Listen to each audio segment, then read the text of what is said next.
New Yorkers aren't shy when it comes to talking about their run-ins with the afterlife in the city. Many locals claim ghosts haunt NYC's old buildings and parks.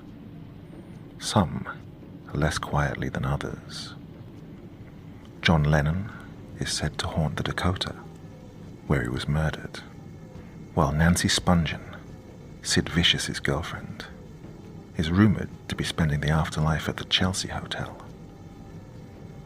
Today, we consider the 10 most haunted places of New York City.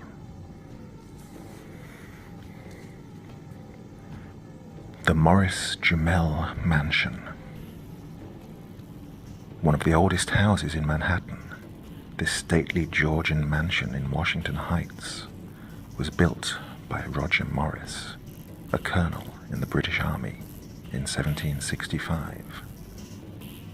It served as military headquarters for both sides of the Revolution, with George Washington retreating here after the disastrous loss of the Battle of Brooklyn in 1776. In 1810, the house was bought by Stephen Jumel and his wife Eliza. After his suspicious death, she remarried in 1832 to Aaron Burr, the former vice president and the killer of Alexander Hamilton. Since the 1960s, rumors of the supernatural have persisted when a group of schoolchildren allegedly saw the ghostly visage of Eliza Jumel, who told them to quiet down before gliding away.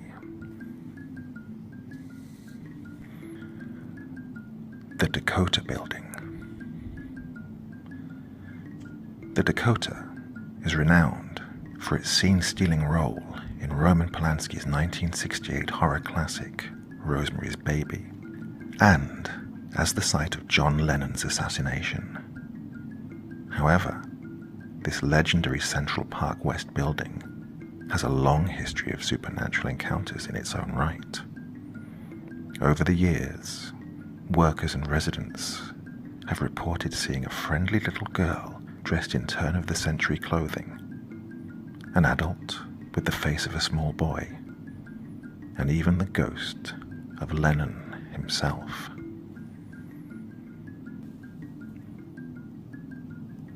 The Campbell Apartment. The Campbell Apartment was once the office and salon of financier John W. Campbell, who died in 1957. According to current owner Mark Grosich, employees have felt strange presences, including something pushing them from behind and bursts of cold air. And some have even reported seeing an old, fashionably dressed couple sitting and having a cocktail on the balcony when the place was completely closed. The House of Death. This beautiful townhouse has been called the most haunted building in New York City, with as many as 22 ghosts calling it home, earning 14 West 10th Street the title, the House of Death.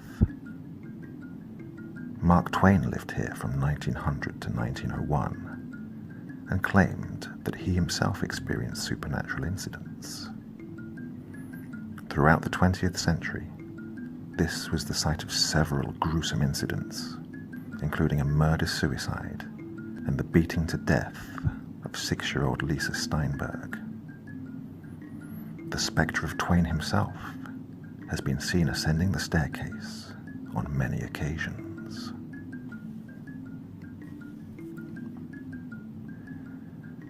St. Mark's Church in the Bowery.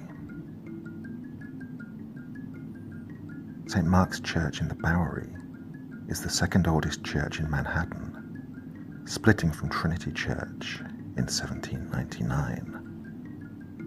Built on Dutch colonial governor Peter Stuyvesant's family farm, legend has it that the cantankerous peg-legged Dutchman still haunts the area. He has been known to harass clergymen and parishioners, ring the bells, and loudly interrupt services by stomping around and singing Calvinist hymns in Dutch. Apparently, English Episcopal hymns simply don't agree with him. The Merchant's House. While some haunted houses might try to lose their notorious reputations, the East Village's Merchant's House Museum does not. Built in 1832 and later bought by wealthy merchant Seabury Treadwell, the museum is an immaculate look into the personal, domestic lives of the 19th century cultural elite, although the ghost of Treadwell's daughter still haunts the place. The Manhattan Well.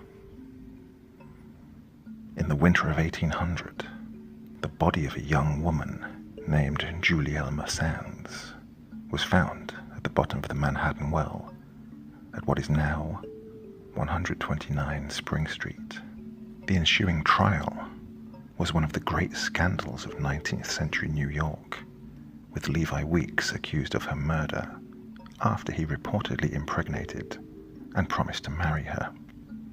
Weeks retained the city's top attorneys and was acquitted, despite growing public outrage. In 1817, the Manhattan Well was filled in and built over, but it was rediscovered in 1980 and has since become a notorious destination for paranormal enthusiasts, claiming that the ghost of Julielma Sands still haunts the area.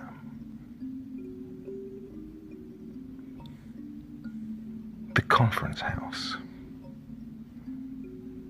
Located at the southernmost tip of Staten Island, this colonial manor was used by Loyalist Colonel Christopher Billop as a way station for British forces during the Revolutionary War.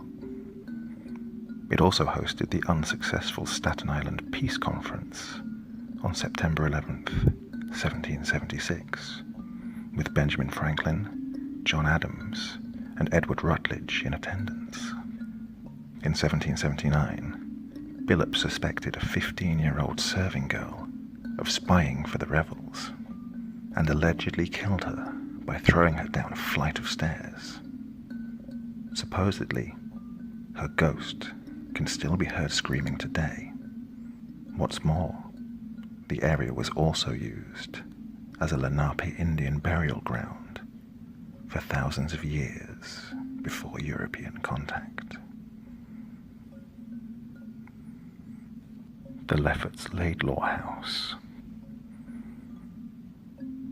In Wallabout, an 1840 Greek Revival home, a stone's throw away from the Brooklyn Navy Yard, there may be a sinister secret.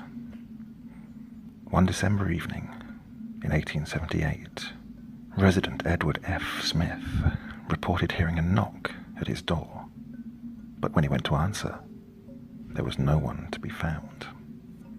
The knocking persisted, while the back doors and windows were violently rattled and banged. The unseen tormentor continued harassing Smith until he called the police. While the cops staked the area out, someone, or something, hurled a brick through the dining room window, despite the fact that multiple officers were standing right outside. 85 West 3rd Street.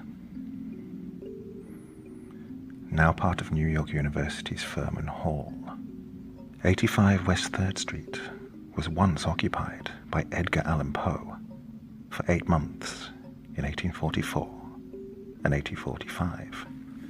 This was when he wrote his classic story, The Cask of Amontillado, and at least part of The Raven. Nowadays, the only part of the original residence that remains is the banister, and Poe's ghost has been seen climbing it by spooked law students.